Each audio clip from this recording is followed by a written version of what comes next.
you send me the questions? Yes. Okay. Yo, what's up? This is Splendid Radio on Pharcyde TV with my co-host, Jeremy Scipio. What's going on? Oh man, we got you back off in this thing one more time, and we got a very special guest, you know what I'm saying? Mr. Kid Fresh. Yes, sir. Man, oh man. Kid Fresh. Not a good dude, but a great dude. You know what I'm saying? Word. You know, I had the hold on one sec here. One sec. Okay. Man. Yeah, it's been a minute. When was the last time you was on? Oh, man, almost 2 years ago. Don't say that. Yeah, it's been a while. It's been no way. Yeah, the last time I seen all of you, we were in Eagle Rock. Yeah, dang, man. Well, you don't age. Thank you. Not a day has passed. Thank you. Not a hair has changed on your head, man. I appreciate that. What it is, time has done you well. What it is, he around all that baby making music, you know. Oh man, here you go. And it's keeping him young. It's the Chinese in me. Oh, you have Asian? Okay. It makes sense, but you can't assume with everybody, you know what I'm saying? Nah, that's all good. Appreciate it. I get that all the time. Like, man, you don't age. You got that Pharrell disease. Man. Black and Asian? Yeah, man, you good. Black and Asian don't raisin, man. You good. And wow. I don't know how it came up, but we were flying to I want to say we were going to Bali. Yep. Yeah, I want to say we were going to Bali, and I always kick it with the DJs or if there's band members and just kind of get to know them, to know what I'm working with. So I'd never worked with Kid Fresh before, and we were eating. You know me, man, foodie to the heart. Well, not foodie, I'll say greedy to the heart. You know what I'm saying? So, Kid Fresh and I, we had a layover somewhere. It might have been Thailand. We had a layover in Thailand. So we went to go and get some food. Good place to be laid over. It wasn't no. Yeah, it wasn't it wasn't nothing extra about it other than some decent food. You know what I'm saying? That's what I'm talking about. Yeah. And we started talking, and I don't know how it came up, but he said it. And then I'm looking at it, and I'm like, damn, he is half Asian. Like I'm looking at it. Like I'm over here looking at the real Asiatic black man. Oh, yeah. And what's so crazy is, I don't know if you remember, Greg, that when we were in Thailand over the layover, I ran into my aunt and my uncle at the airport. Oh, wow. What's the chance in Thailand? And I tell people all the time, the world is the size of a shot glass. Never get it confused, never get it twisted. Yeah. So wait, your people were Thai? Is that what that is? No, they would just happen to slide out to Thailand, and then I guess when they was leaving, when we was going back home, they were going back home also, and we just happened to meet in the airport. I didn't even know they was out there. That's crazy. Yeah, that's a good time. It was a trip. You know what I'm saying? And hey, we ran into Russell Simmons. Sure did. Sure did at dinner. Yeah, he had. So we get to the hotel. Everybody's super jet lagged, and I think it was Brown, Kid Fresh, and myself. So we're at the restaurant and we're sitting down eating, and then somebody walked in and saw Brown and said Pharcyde, and I looked up and it was Russell Simmons. He came, sat down with it, started chopping it up. Hello. And you know, it was interesting because whenever I travel abroad and I meet someone who's from the States, there's an extra level of love that goes with it. Like I was in France, I was in Paris, and I ran into D'Angelo was performing out there at this particular time, and I ran into his manager at the pizza restaurant that was at the bottom of our hotel, and I'm kicking it with D'Angelo's manager, chopping it up, woo woo woo. Now, if we were in the States, I don't think it would have happened with that much ease, and there would have been that much cordial. But when you travel abroad, hey man, all it takes is just somebody have the same language accent, speaking the same language as you, Yep. and his buddy system around this mug. You know what I'm saying? Thanks. Yeah. And speaking of the foodieisms, man, that buffet, boy, me and Kid Fresh, or Kid Fresh and I, we were killing the Thai fried rice for breakfast. Oh my God. Thai fried rice, snake fruit. Yeah. Snake fruit. Snake fruit. Yeah, it's like a, I don't know. I don't even know how to explain it, bro. It's like it's a fruit, but the skin of it is like a snake. Yeah. And that's how it grows. Yeah, it's the illest Yeah. thing ever. Snake fruit, but it's like a, I don't know. I don't even know how to explain it, bro. It's like a No, I'm kiwi. looking at it right now. Yeah, it look Yeah, crazy. it's ill. But I was killing that. Passion fruit, everything. Yes, sir. Yes, Yep. sir. Doing the most. So Yeah. Kid Fresh, man, you out there with these baby makers, making your living right now. And the crazy thing about it, like, where did this resurgence of 80 and 90s R&B, like, how did you end up in this space? Because it's like you're a crunk dancer, so you get your crunking on. Yeah. You're a hip hop dude. You're all over the hip hop, contemporary hip hop as well as old school. But how did you find this lane of this R&B stuff in the thing that kind of sets you apart? And I don't know if it's just the culture of being an R&B DJ, but Kid Fresh be on the mic. He hops off the mic. He runs out in front of the DJ set. He comes back to the DJ set, and it's like, this dude is damn near a group member around this mug. You know what I'm saying? So how did you end up in that space? Well, it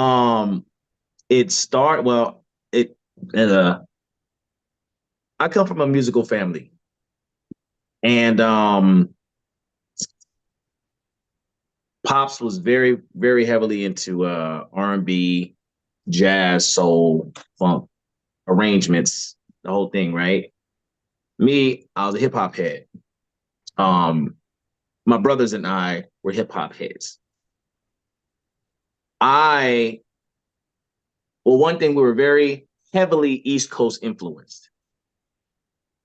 So in my house, growing up, heavily hip hop. I'm talking about like Pete Rock, you know what I mean? Diamond D, early No ID, all KG, all that. You know what I'm saying? Mantronics, like, so I grew up on that. Wanted to become a DJ. I was always a dancer. I'm gonna give you a nutshell. Got with the LA Breakers because I was a B-boy since I was 14 years old. And I did the underground hip hop thing, and I was just very unhappy with it because I've done a lot of great things, but never was appreciated for it. Went very mainstream, and I got a break. My first break was I've always been a fan of New Jack Swing, and my sister, she went to Hampton University, and at the time when she was going to Hampton, she got a job as Teddy Riley's kid's babysitter. And long story short, Teddy comes to LA, meets my dad, they build a relationship. Teddy's hearing all of these great things that I'm doing. Had a chance to check me out, offered me a DJ position with Blackstreet. Dang. So when I got with Blackstreet, I had to go to Atlanta. I did a lot of rehearsals. I got to meet the original, like the original Blackstreet, Chauncey Black, all of them cats, right? Mm. Teddy caught a case for the name Blackstreet. Then that, kind of slowed stuff down. And when that slowed down, I started getting real heavy out here in the streets. Wasn't turning down nothing, killing everything, which allowed me to have to get on my own tour. And in my touring, I had a cross promotion between Bad Boy and Maybach. At the time, Puff had signed Machine Gun Kelly, but he also had a collaborative situation with French Montana. Mm. Promoter in Minnesota had booked Machine Gun Kelly for his first album for the Laced Up tour. The promoter actually had some artists. At this time, I was doing 106 and Park. I was a 106 and Park DJ. Promoter had an artist. The artist happened to had done a song with Tweet from Next, from the R&B group Next. And as Next, them cats are from Minnesota. So what happens is, whatever, they did a record, I guess, in sending the music back and forth, something messed up. So they actually flew Tweet from Next, who was living in Los Angeles at the time, to Minnesota at the same time I was there. Long story short, we ended up chopping it up. I met his kids. Promoter had him come to the show, tear down the show. He's like, yo, we got to get back to LA. We got a link. And we know the industry talk. Club talk. Me and Brown call it club talk. You know what I'm saying? Yeah, man, we got to get back in the city, man. We got a link. You live in LA. I live in LA, man. Let's link up. But he actually really did it. Like, he actually kept up. So he was like, yo, man, give me a year. I said, okay, nigga, okay. Okay, nigga, yeah, a year, huh?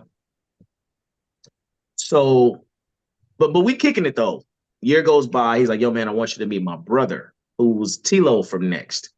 T-Lo was living in Vegas. This was during Memorial Weekend. And I was booked in Vegas. He was like, yo, man, my brother want to come pull up on you, check you out. So I was doing a club. He pulled up, checked me out. Next thing I know, they hit me with some dates. And this year, 11 years later, I've been down with Next. Wow. Yeah. Yep. I started in 2013. My very first two shows were in Reno and Sacramento.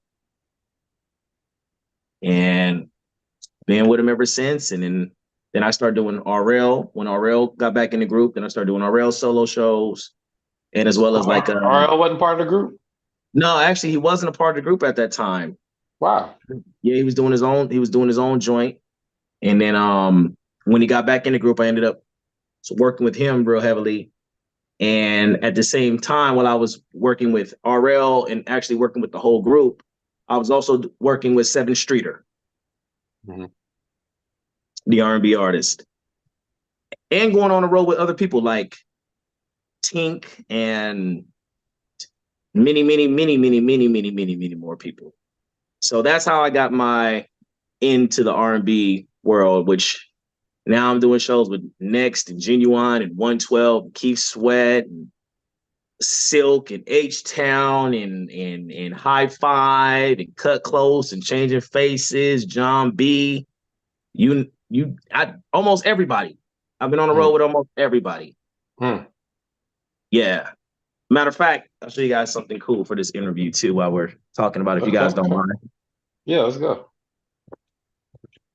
And I think this is really cool. I think this would be a really great addition to what we got going on in this great interview. But show you guys my wall of fame.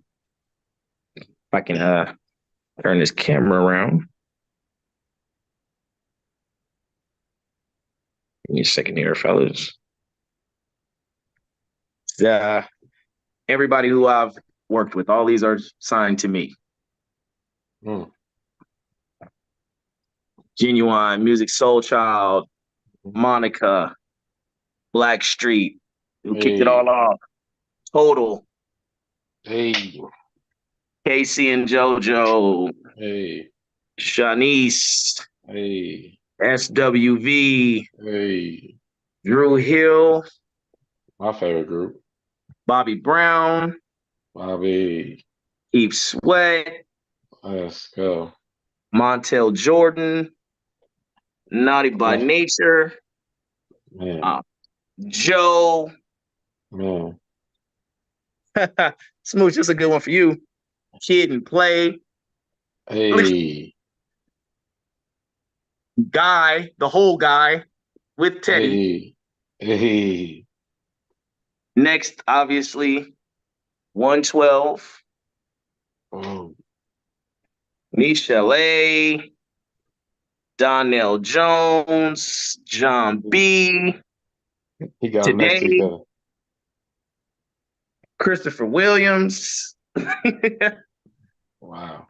Cisco as a solo artist, Aurel as a solo artist, Mm, A. Marie, and mm. it don't stop. It don't You, stop. you Mad. need to you need to hook up with Live Nation, man. That'd be the dopest 2 days of R&B ever, man. Oh man, Mm, look, check it. Mad Skills, Nice and Smooth, mm. Bun B, Dana Let's go. Dane, Let's go. Scarface, Rob Bass, and many man, and I got so many more. They're just not. Oh, Al Green, How green. believe it or not, I don't know if you can see it, but it's signed to me too, somewhere on there. But yeah, man, and Button right now. so many more. That's impressive. Man, Yeah, man. So that opened the door for me to really show up, show out, and show people what I'm bringing to the table as an exception to the rule.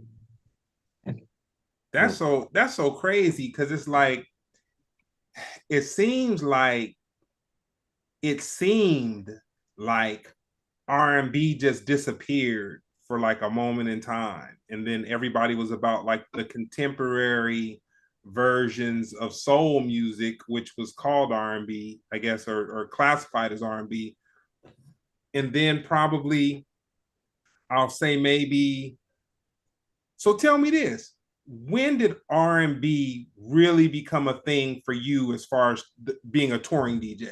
Like where it was like right now I know it's ridiculous because they're having festivals. It seems like every other weekend there's a festival going on somewhere where festivals used to be, something that happened a couple times a year, and then the rest you might have a couple of theater shows or whatever.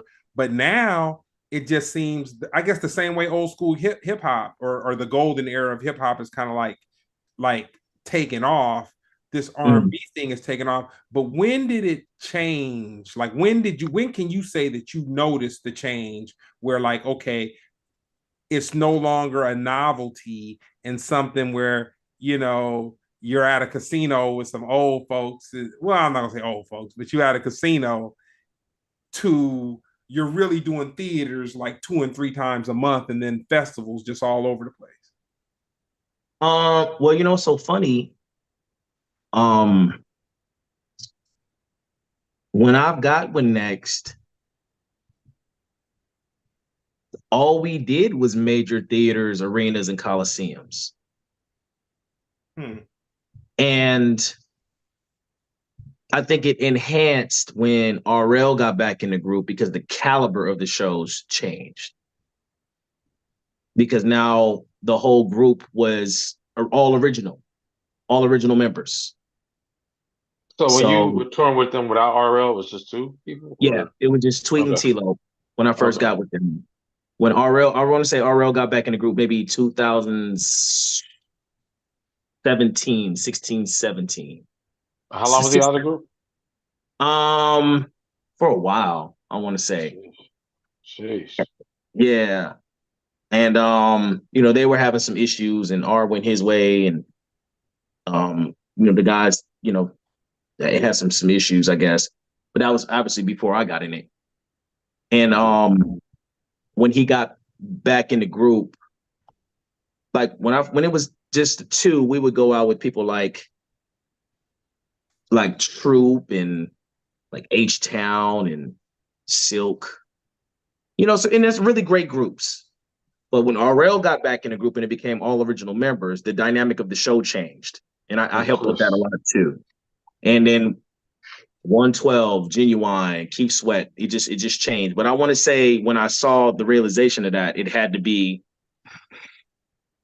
I want to say 2017 going into 2018. And the reason why I say that is because we went on the 90s block party. The 90s block party where it was Next, Genuine, 112, Jagged Edge, who actually had a shared set. So they had a whole production between them two. And the headliner was Guy, with all members of Guy, Aaron and Damian and Teddy. And when we went on that tour had 50-something dates. And all of them, 95% of that tour was all sold out. And that was the first time that I got to perform at a sold out Madison Square Garden. So when I saw that, it was up. Like, from there, everything was up, like way up. So when I was like, yo, these cats, and I'm talking about people never sat down. They stood up everybody danced and stood up and sang the whole show. And at that point I was like, yo, yeah, this right here is back. And then you realize like all these cats got timeless classics that are mega hits. So yeah, but to answer your question, that's when I realized like, yo, this R&B is definitely taking off. And then it just you never have problems with anybody when you do what you do, as far as hopping off the turntables, getting out there. Nah, because really? You know what though? They actually want me to. They want me to. They encourage me to. That's dope. Yeah. And the first place, like, what really, really, really, really kicked it off was I mean, obviously I'm on a mic and I'm doing all that stuff, but the first time it really, really, really, really really got popping like that was Tilo and Tweet, when it was just those two. We actually had a dance routine to BBD, Do Me. Do Me, baby. Yeah, and we would come out. I'm gonna find that clip, Smooch, and I'm gonna send it to you. But it's all of us. We got a whole little routine. And then after that, when RL got back in the group, we did Lovers and Friends, and we have a break, like a West Coast remix to Wifey. And I came out there and just tore it down. And I was like, bro, we need every time we go out and do something, you got to come from the back and get it popping. They already knew I was a dancer and all kind of stuff. So, but I try not to do that all the time because it's really, the show ain't about me. You know what I mean? I just like to go out and just do my thing behind the ones and twos. Really. So, what's your favorite hip hop movie of all time? All time. Beat Street. Beat Street, back in the game. Beat Street. I know every word from that movie. From the beginning to the end. Raps included. Hey, they gave us a a lot of our first crushes, man. Ray Don Chong wasn't no joke back then, man. You know? Yo, man, but it's working. It's working. You know what I'm saying? Ho, ho, ho. Open up your door.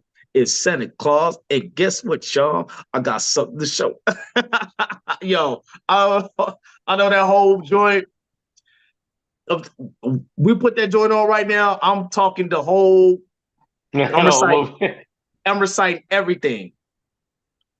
So getting into some of the contemporary stuff.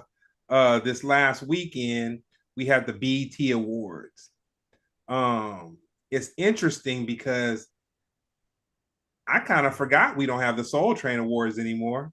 You know what I'm saying? Which the Soul Train Awards was like the melanated version of an award show where we could kind of recognize us, you know.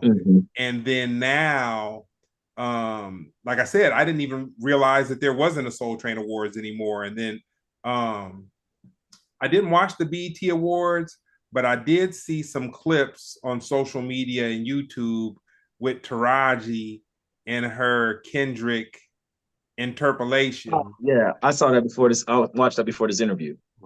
Yeah, how important you being an R&B DJ in that world? How important are the BET Awards? It's a great question. The question is so great, I don't even have an answer for it. That's a politically correct answer. It's important. Like, you know what? Smooth, my thing is like this, right? It's a show with a platform that recognizes us.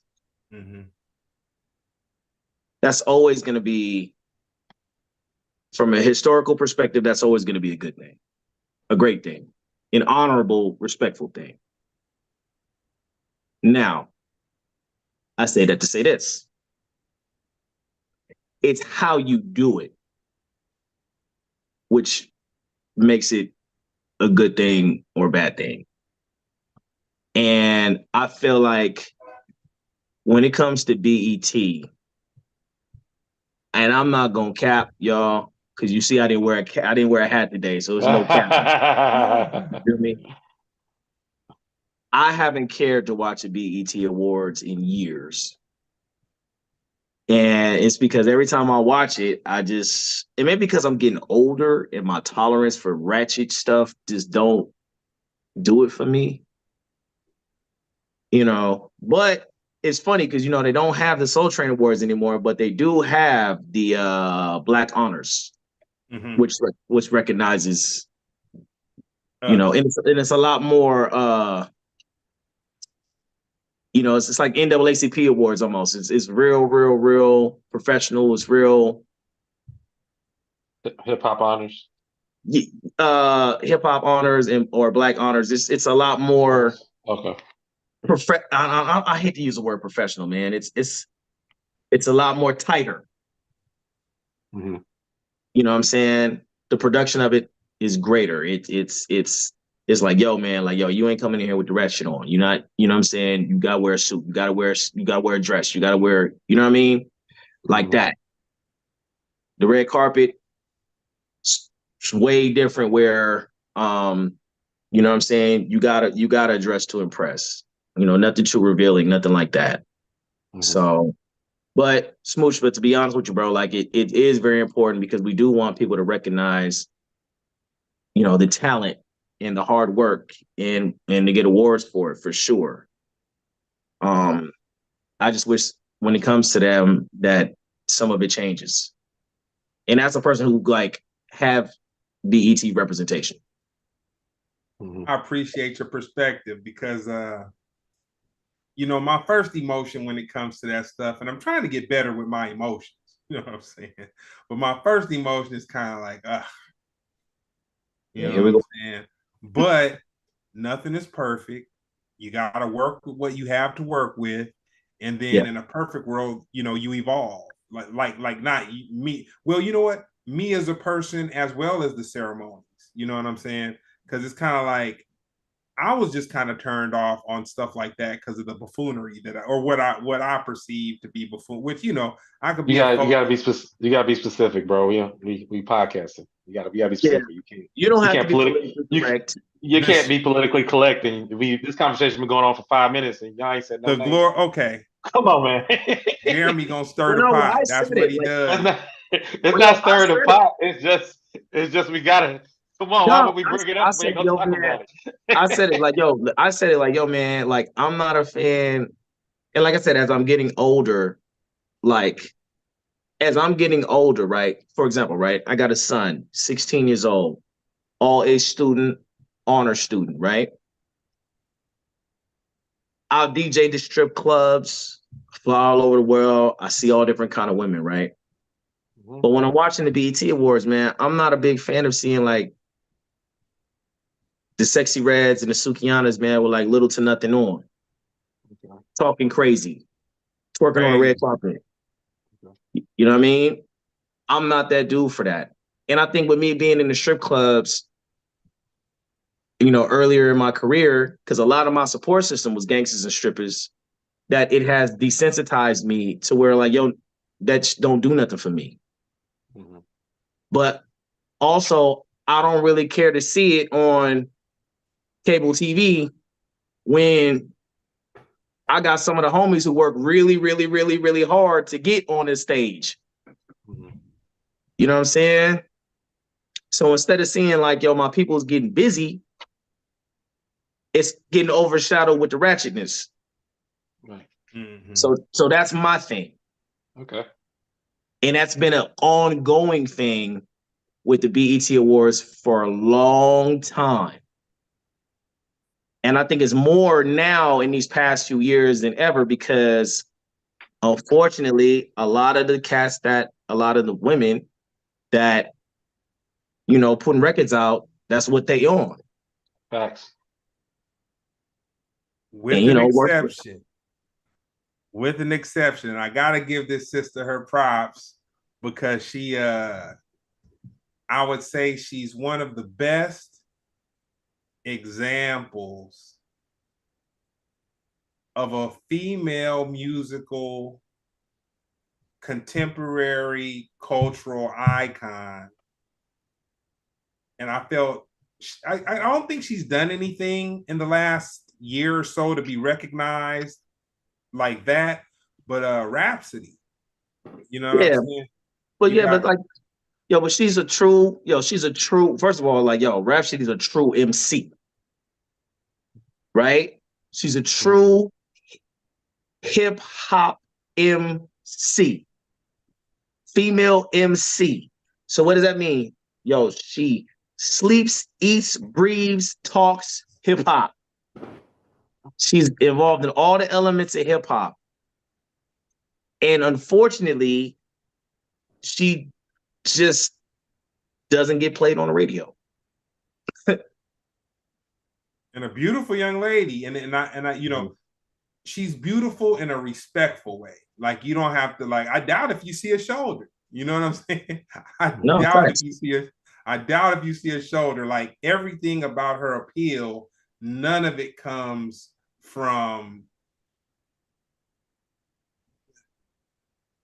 the. None of it is sexual. That's what I'll say. I No. guess yeah, I can say that matter of factly. Yeah, it'd be cool to have a female rapper who it's a tough barrier to break because are you not only do you have to be skilled lyrically, you know, to make a splash to break through, you got to make more than one good song.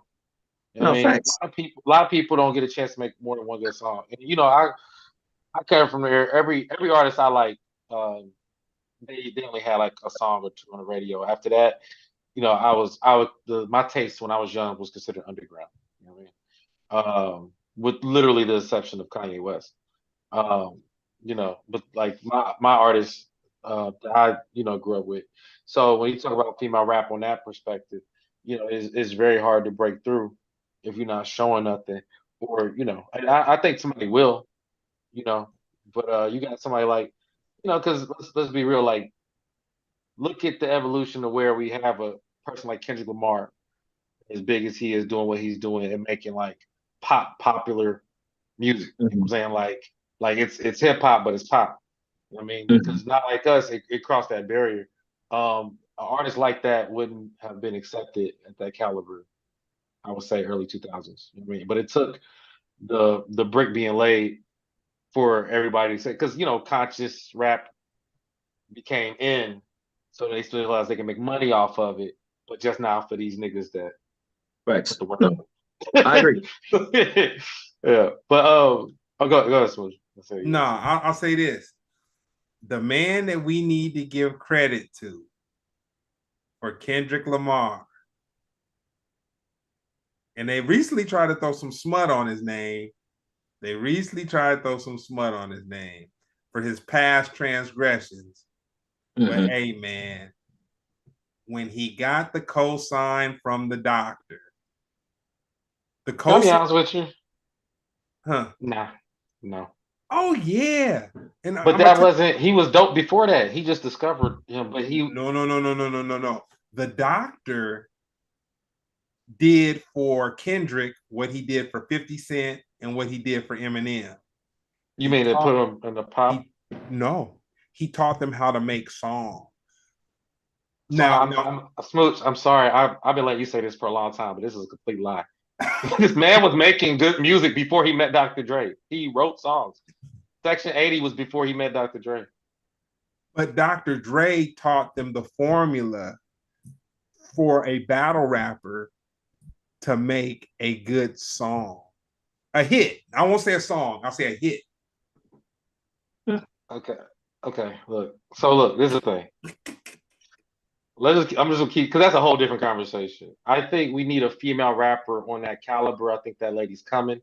I think that the bricks are being laid because right now we have so much of the same thing Yeah. that it's gonna, like, that person when they are on a Lauryn Hill Rhapsody, blah blah blah, and they got that hit and they meet a Dr. Dre, then boom, they break through. You know what I'm saying? But I'm just tying it to the fact that we brought up the BET Awards and you guys brought up ratchetness. And I'm saying that, like that, the days will come.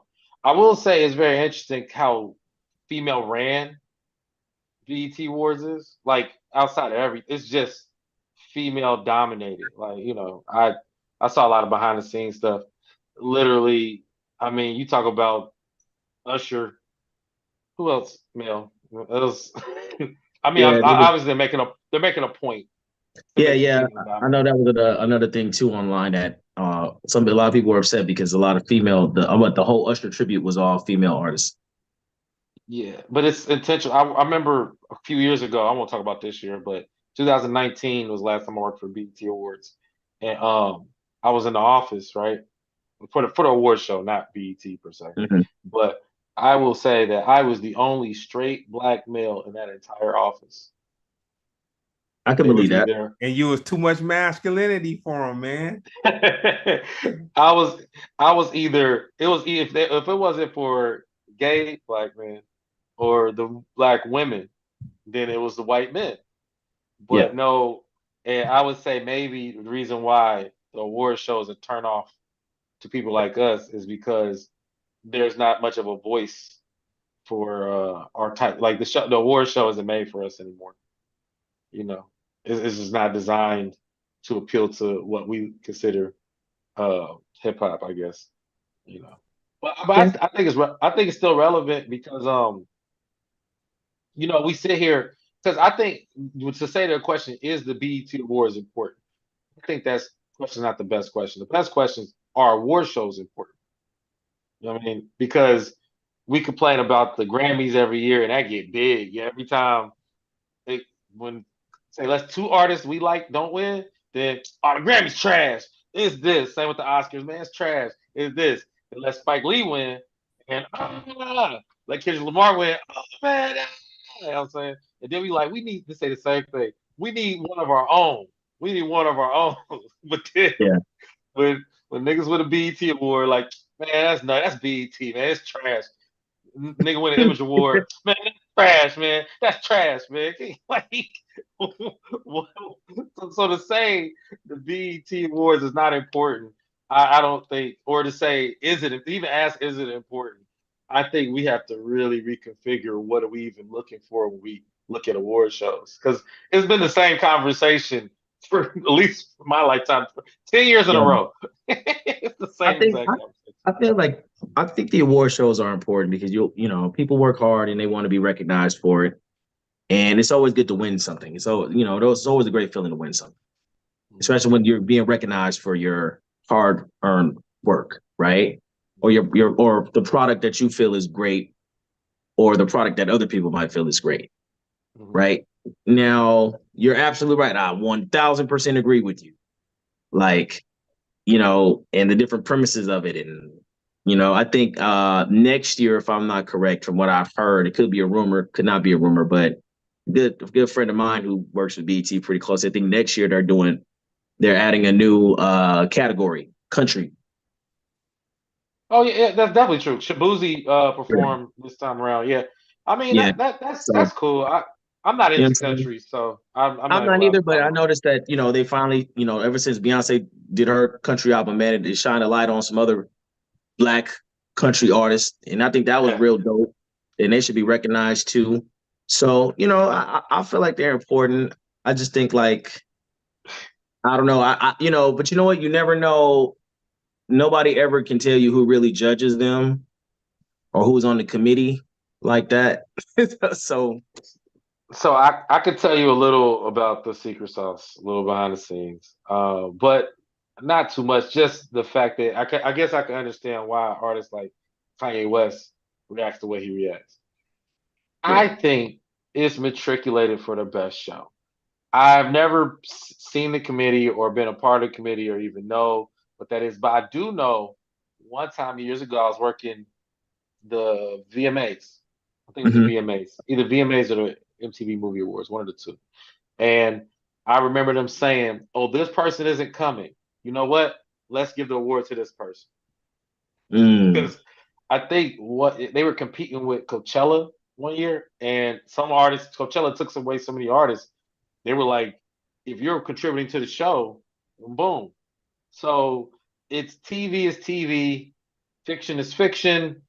We yeah. can't suspend our disbelief for award shows if we can look at shows like the Kardashians or hip hop, Love and Hip Hop. We go, that's clearly fiction.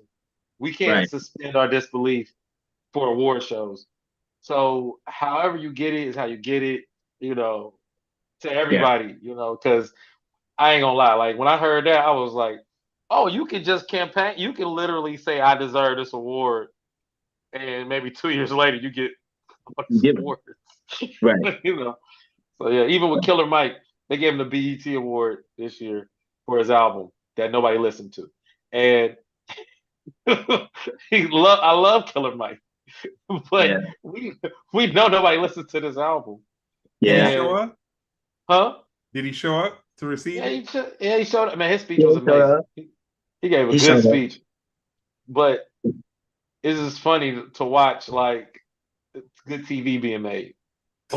you know, Good because entertainment. because Yeah. like think about look, this is the question you gotta ask. It ties into the question, the original question. Would he have won that BET award if he did not win those Grammys? Right. You know what I'm saying? It's almost like they like the upset, they like the reaction, they arrested him. This is viewership. Let's give him the BET award. He was going up against everybody. Yeah. So, it's just good TV. That's my conclusion there. Yeah. So, So what happened? So what happened when we get that Andre 3000 verse, man? Exactly. No, hey, that definitely deserved it. Facts. You got before you want to add or so Kid Fresh, I'm gonna ask you from a DJ's point of view. And when I say a DJ, a person that interacts with people on a musical level, and you're kind of the Pied Piper, as well as someone that people will come to you and ask you to play this, play that, da da da da da da da. did Kendrick Lamar single-handedly give the West Coast a seat at the table again?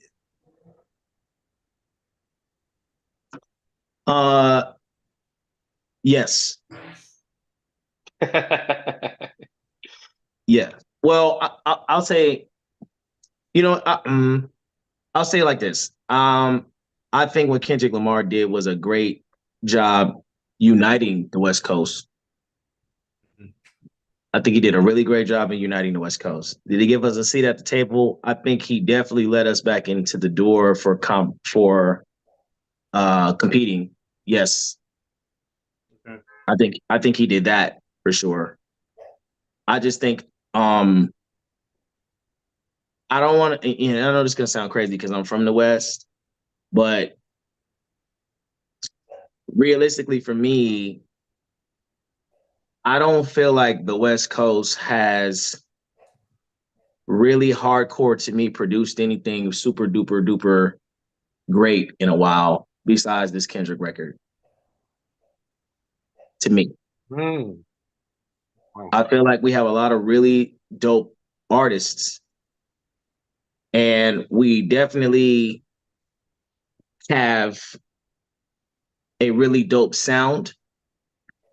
But I also feel it's a sound that we have that everybody does here. So it doesn't really show any growth. It doesn't really show anything like that to me. It just shows Dang. that we have just some really, really dope party records for our region. Dang, you hard on him, man. No, I Yeah. just think that's what it is. Because even if you look at Kendrick's record, right, it has a classic, undeniable Mustard signature sound Mm-hmm. that's really not too different from a lot of the rest of the Mustard production. Facts. And I know that Mustard has a lot of different cats under his umbrella that are really dope producers. And I have some really, really, really great friends that are under the Mustard umbrella. And realistically, they produce for a lot of really dope West Coast artists that you would probably never hear. Like, no disrespect, and I got crazy love for him, but like Joe Moses been putting out records forever. Mm-hmm.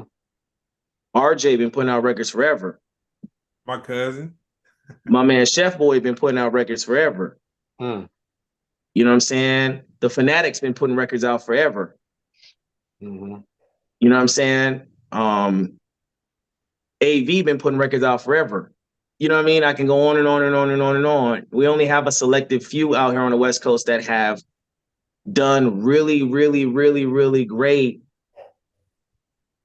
experimenting with other music, like Ty Dolla $ign. Mm-hmm.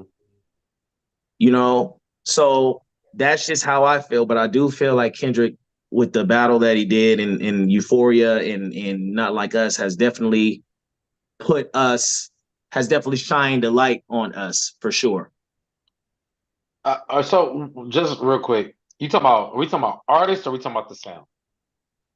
Well, he said as far as being a DJ and the Not Like Us joint, I just feel like I think it opened up a door for us to get the light shine on us. Like, It's the future. I think it Yeah. went like this. That's what I think it did. I think it just went like that. Like, oh, yo, the West Coast niggas got it moving. Okay, word up. This is 1,000% facts. Your critique was really harsh, and I like a harsh critique, but I just want to be clear. Do you feel like, because you said it was pretty much no evolution, no growth. No, I feel So like are we talking about mostly the music, the sound, or are you talking about mostly like the artist? both. This guy. No, I mean, I'm being real. And I'm saying that like, yo, I've played a great role in the newer generation of West Coast music as far as being the DJ and the record breaker. I played a really great, you had for me, this is just my opinion.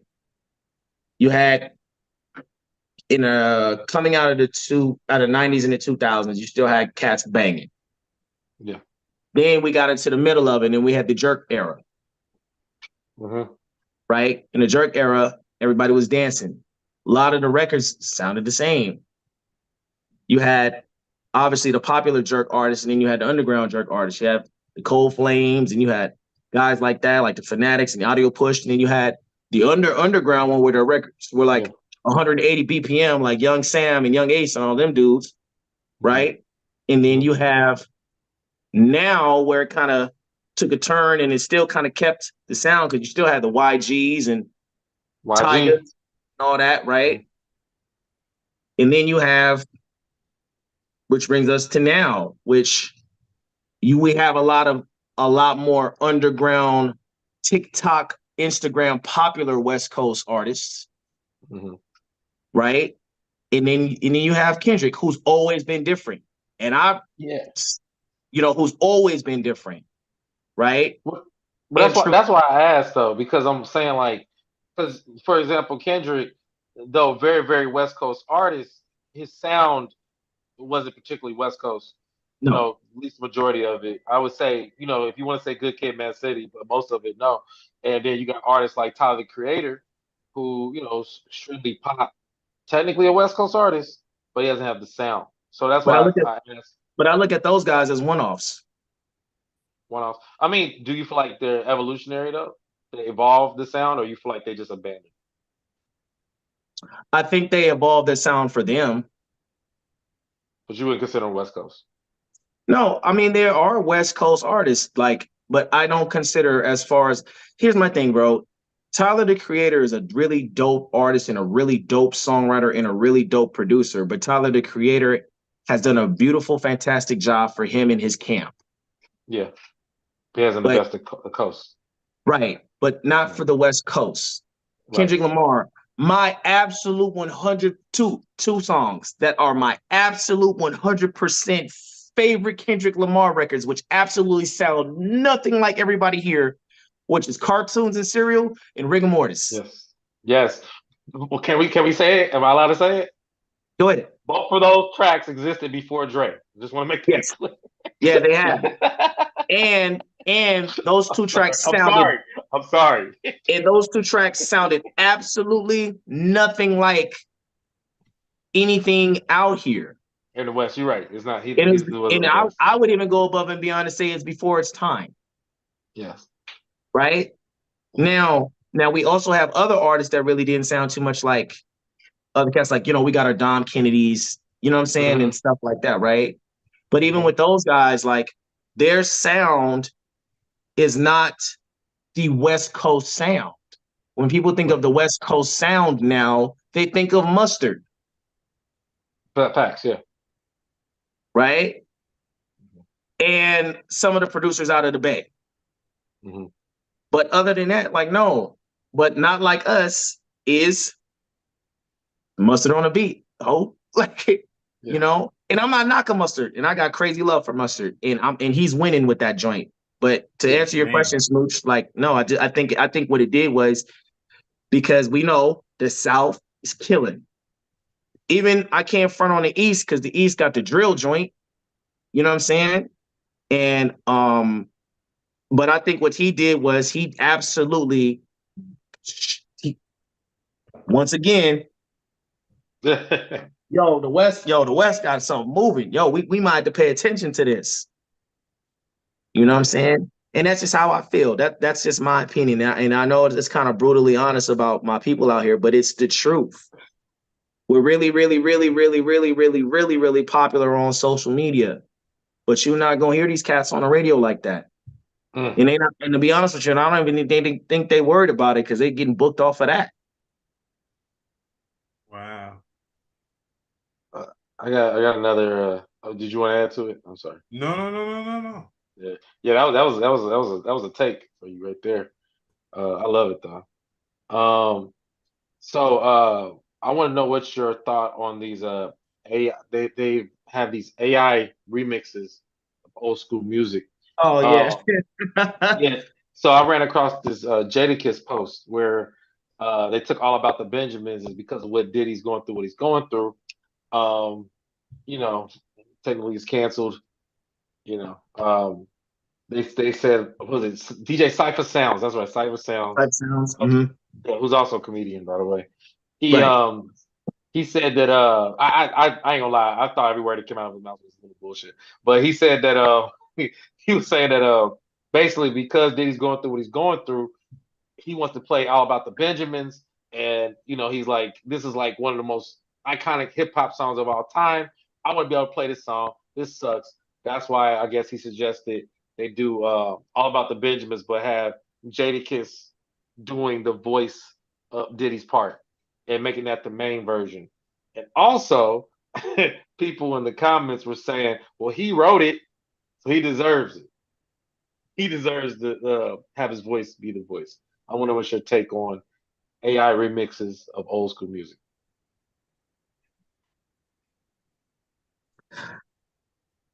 I think AI is a cool feature at times. Mm-hmm. I think that's where it's getting to. But I'm gonna be very honest with you. I don't want to hear Jadakiss doing Puff's verse. I think that I think that All About the Benjamins is fine just the way it is, and even if he's canceled, it's your risk to play it or not. Have you any run into any of those issues playing canceled artists? Not really. You know what's so funny? So dig this. Dig this. Every time I do a show in the Midwest with some of these with some of these R&B greats, right? Smooth, you love this. Detroit, Chicago, um,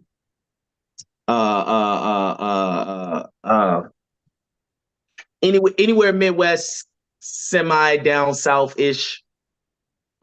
St. Louis, all that, right? These people will press you if you don't play R. Kelly. That's a funny one. Smooch, they will press you. Like, yo, you better play Step in the Name of Love.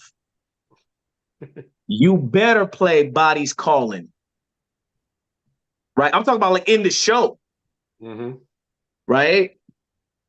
Mm-hmm. Because to them people, man, yo, regardless of Robert, he can't do no wrong to them. You know what I'm saying? Somebody told me the other day that Rick James was canceled. I was like, how? Nobody can answer, but I still bang Rick James. Some people was trying to tell me Mike was canceled. Ain't nobody playing Michael Jackson. I was like, man, get the fuck out of here. So I don't have that. I don't have those problems really, because when people book me, they want me to rock whatever I'm, whatever they want me to do what I do. Mm-hmm. So I don't have those issues. And the AI thing, like I said, I think it's a cool feature. But I think eventually, I think people will probably get tired of it because it's so many things that the AI shit is doing that is not really real. Like, for example, right? Even, and I'm sure y'all know this, Jay, even with the Drake and Kendrick beef or whatever, the battle, that some of the Drake records that was coming out, people couldn't even tell if it was really him or not. Yeah, yeah. Right? Yeah. And some people was like, yo, man, the AI version was spitting way better than the real person. Mm-hmm. So I just think sometimes, man, it's confusing. I think it's dope. Like I think from an evolution standpoint, I think it's dope. But I think eventually, I think folks are gonna probably get tired of it. Because then it's gonna get to a point where what's real and what's not. Right. And then you trying to figure out the confusion of, well, should I believe this or should I not believe this, right? And then people are starting to use it to like set people up. Like, so they had a Kendrick reply this called Owl Hunting, and it was going crazy. People was like, "Oh, this is great, this is great." Even Drake said something about it. He goes, "When you find out that leaked AI track was actually his response." Then the creator came out and said Nah, this is me. This is how I did it. Exactly, bro. You know what I'm saying? So I think people will eventually. It's dope and it's hot right now because your phone carrier is starting to give you AI options and your editing software is starting to give you AI options and stuff like that. It's cool, it's hot, it's dope. I'm not gonna take anything away from it, but I also feel like people are gonna probably get tired of it because it's too much of a headache trying to figure out what's real and what's not. Eventually, I think that's what eventually is going to come down to. I think that's going to be my prediction on that. But I think it's cool. I think it's cool. I got a Like, candid question for you. absolutely, man. I like this. Keep them coming. Have you dropped an AI have you dropped any AI media during any of your DJ sets? Because it No, was just so powerful that you felt that you just had to.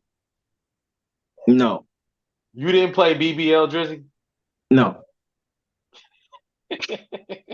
And I'm being honest. I have not yet used any of the AI stuff. The only AI stuff that I've used so far since it's been out is just finding information on stuff.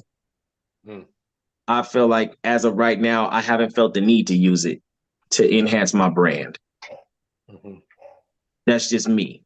There are a few things that I've seen that I might try to play with as far as like the animation part of AI, Mhm. but no, I haven't. All right, you're a purist. Well, first of all, um, with Kendrick's performance at the Forum, while Mm-hmm. everybody was oohing and eyeing over the different sections of LA that came together peacefully uh, and danced together on the stage for Not Like Us five times that evening. Uh, they gave up a homage to one of your uh, influencers. Tommy the Clown. Yes. Mm-hmm.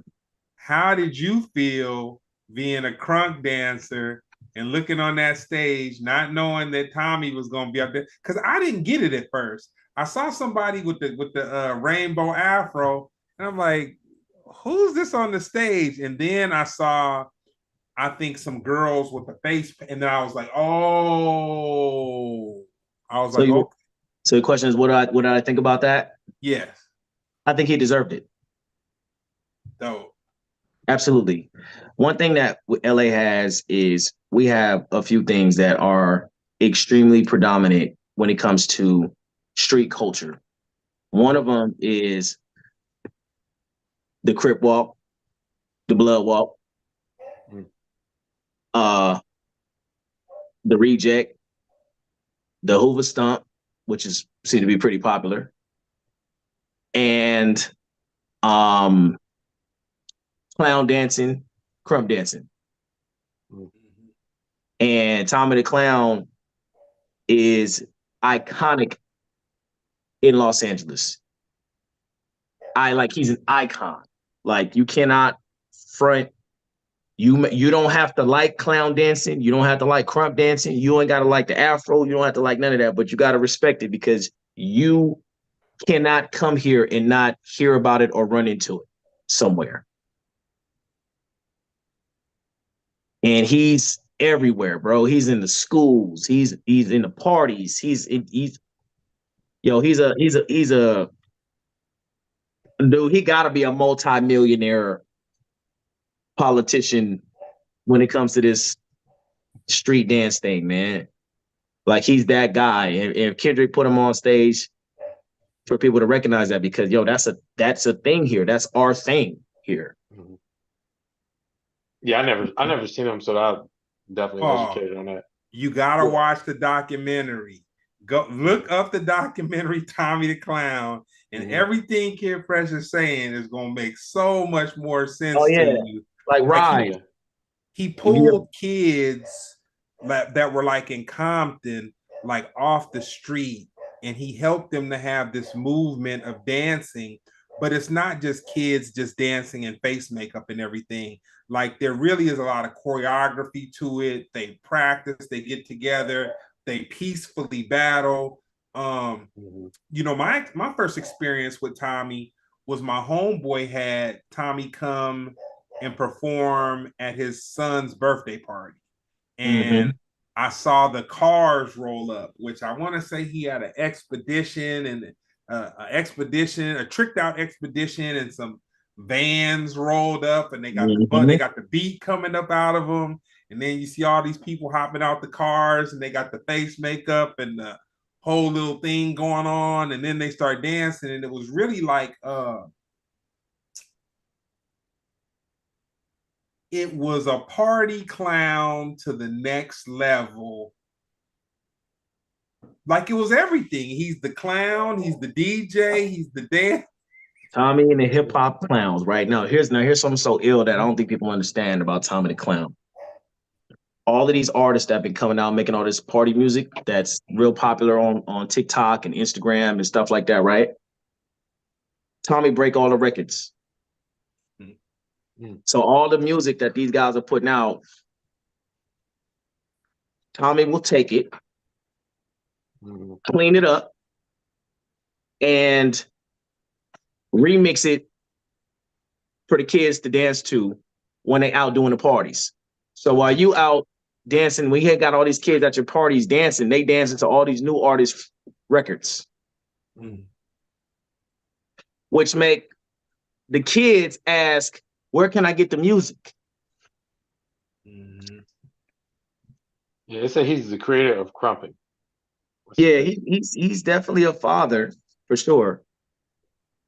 He's definitely a father, but you know what I mean. But a lot of artists, like, really when they get done making some of these records that they playing in the clubs and stuff like that, like YG and Chef Boy and Problem and all these other people, like I'm talking about like the fast party records. Like he'll take them records, mix them together, mash them up, have the kids go out there and dance to it.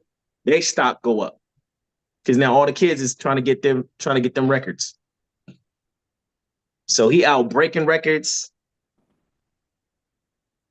and getting paid to do it,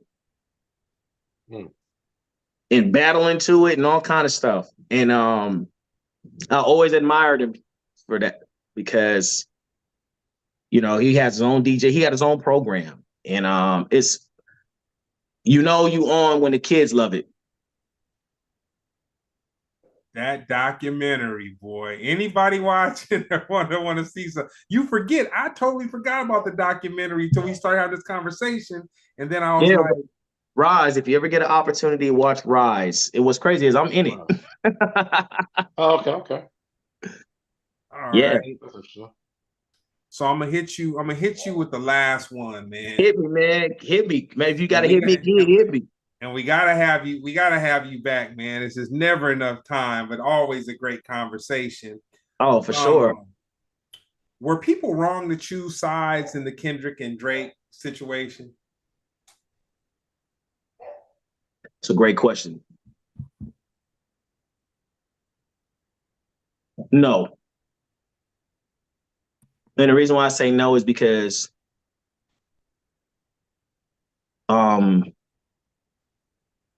no, you are not wrong to choose sides, because as a fan, you like who you like and you're gonna ride for who you like.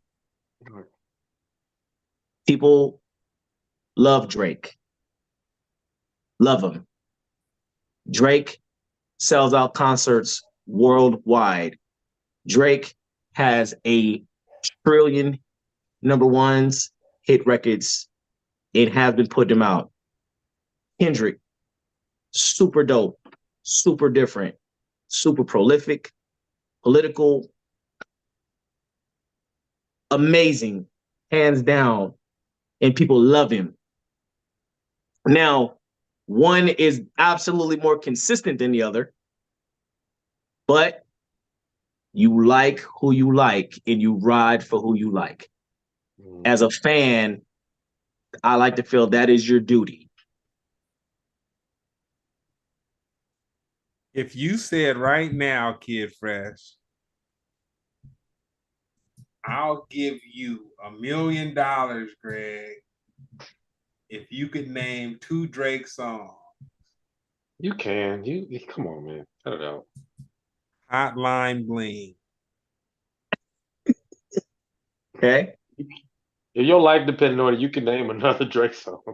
Yeah, you can. I'd be dead, man. I'd be Oh, dead. Well, okay. I mean, but listen, but like I said, He's not my thing though, no, but and that's fine. But I feel like for your question, man, like yo, you're not wrong to pick a side because if as a fan, as a hardcore fan of your favorite artist, you gonna ride for them whatever they do. Even if the project is whack, you'll be like, yeah, you know what? That wasn't it, but I'll bet you the next one's gonna be hotter. We're gonna wait for the next one. At any time, did you feel that the competition was neck and neck or very close?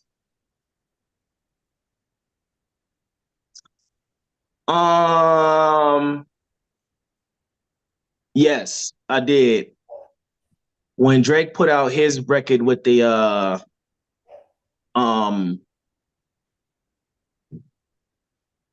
I think after the record when Drake put out with the Future and them with the Rodney Ojo Cooley record, the one with Drake, the Push Up. I think that's what it On is. Family Matters was the second official diss track. The one long one? is it the one where it's like your album don't, your something don't. Oh, push ups, yeah. Your last one break, really You not good? on. When Drake put that one out, Yeah. I ain't gonna front. I was like, ooh, that's he, yo, Yeah. he ain't. That one stung a little bit. Yeah. He got busy on that, you know. Yeah. But I really liked Euphoria, and obviously, it absolutely. I think, and you know what's so ill about Euphoria? If I'm not correct, I think that's the one with the Al Green sample in it in one of the tracks. Oh, bro, when I heard that, I fell out. And then after that, Smooch, it was pretty much a wrap. I ain't gonna lie to you. And then Not Like Us, I think it was just like, I think when Not Like Us came out, it was just like nail in the coffin, bro. Let me tell you something. I do merch for a sports team club. They hopped on the shirts, I'll say 2 days after Not Like Us came out. They hopped on them shirt, and it's so funny because when they did it, so I sent it over to my graphic designer to do the color separation so I could print the shirts and whatnot. And she was like, they got something. She's like, man, and she does an event. She's like, man, we should have thought of that, man. She's like, she was just saying how brilliant it was. Now, this is before the song had really took off, literally 2 days after it came out. And I'll say that for anything that I've been printing shirts since 98. Since 98, this was the most consistent reorder of merch that I've ever had a client come with, where they're just ordering the same thing over and over and over again. And I'm like, okay. Smooch, you getting to the money, man. That's why I told you earlier, man. You need to be taking us to lunch, man. You get to the money, man. Man, facts. Let's make that happen. You know what I'm saying? Yo, man, listen, look, man, look at your background, man. They say that, yo, that's your real house, bro, in the back right there, man. It's all custom.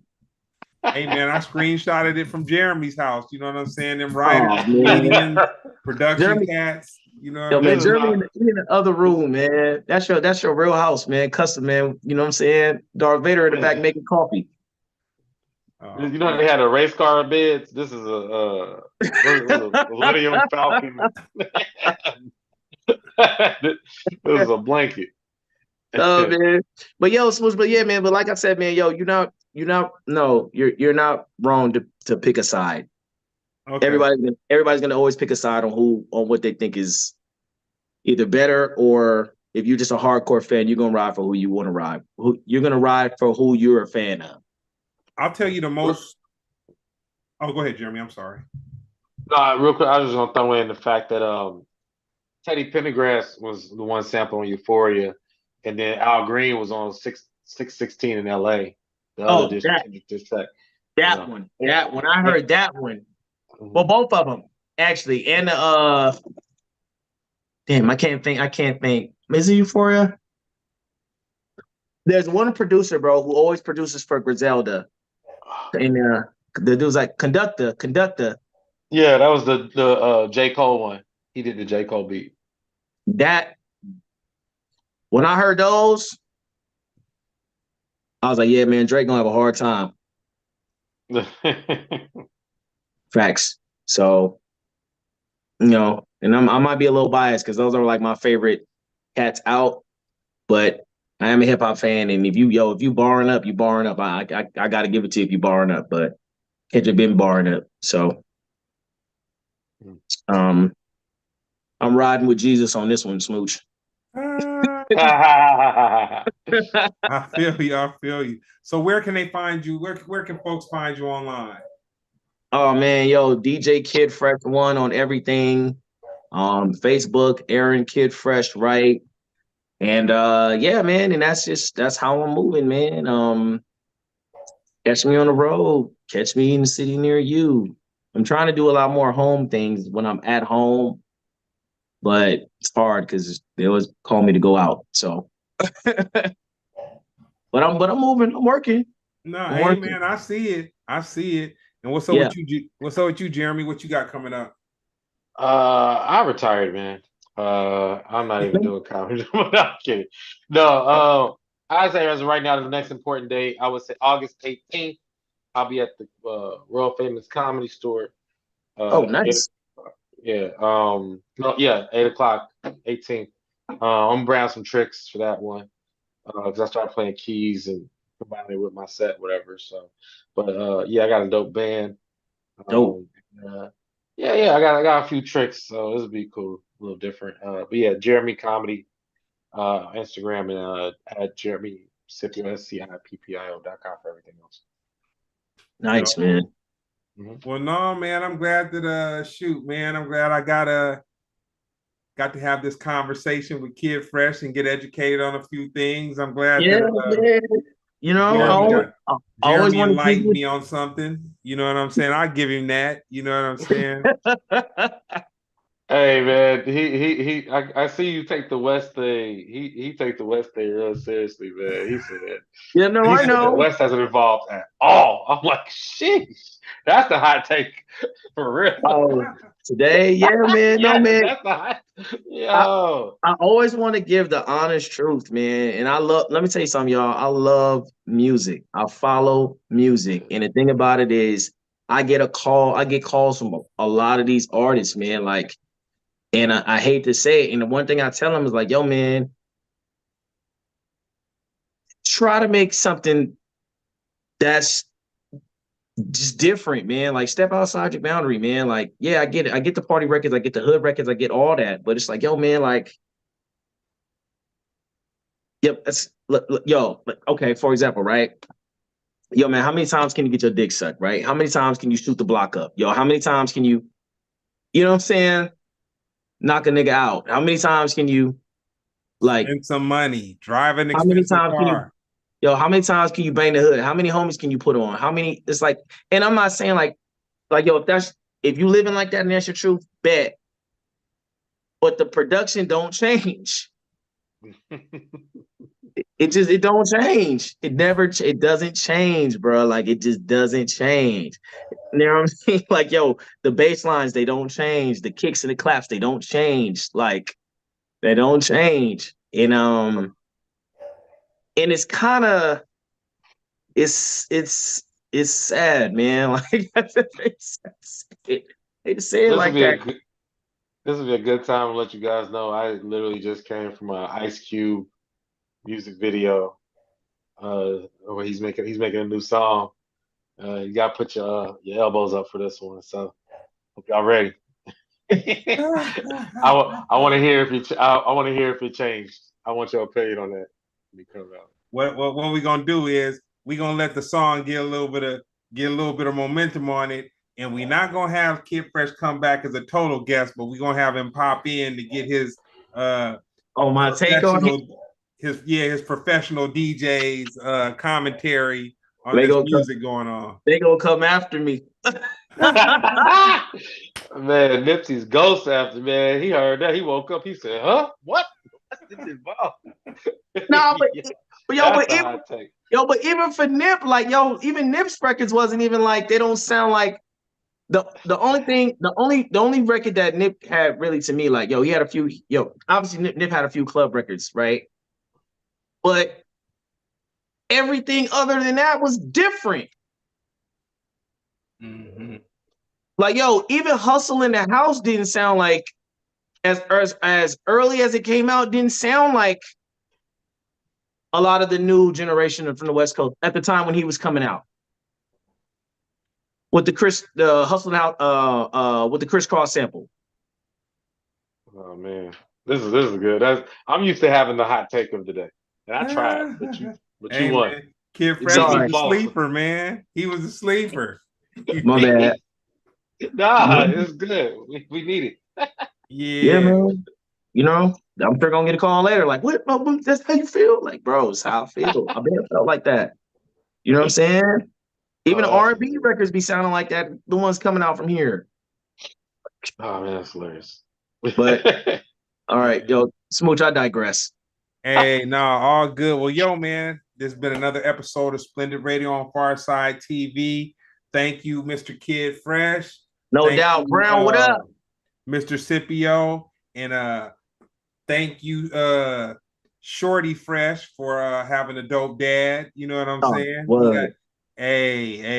Kid Fresh is, man, he is Kid Fresh raising his child the way he's raising him makes me feel very hopeful for the future, man. We got some kids being raised up right. You know, that means a lot to me. Yeah, I appreciate that. Thank you.